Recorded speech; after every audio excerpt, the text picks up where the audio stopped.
कृष्णा आणि कोयना नदीच्या पाणी पातळीत होणार वाढ, नदी पात्राजवळील नागरिकांना प्रशासनाने दिला सतर्कतेचा इशारा। कोयना धरण पाणलोट क्षेत्रात पडत असलेल्या मुसळधार पावसामुळे कोयना प्रशासनाने आज 5 वाजेच्या सुमारास धरणाचे 6 वक्र दरवाजे उचलून सुमारे 10,000 क्युसेस पाण्याचा विसर्ग नदीपात्रात केला।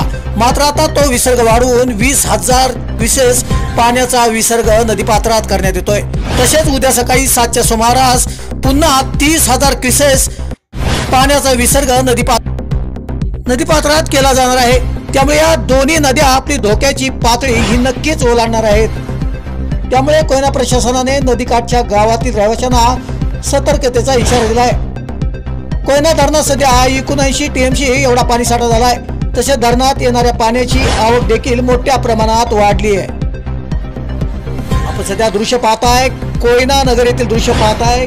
धरणातून आज 10,000 क्युसेस पाण्याचा प्रथम विसर्ग करण्यात आला। त्यानंतर टप्प्याटप्प्याने 20,000 क्युसेसचा विसर्ग सध्या चालू आहे आणि उद्या सकाळी 7 वाजेच्या सुमारास 20,000 वरून पुन्हा 30,000 क्युसेस पाण्याचा विसर्ग नदीपात्रात करण्यात येणार आहे।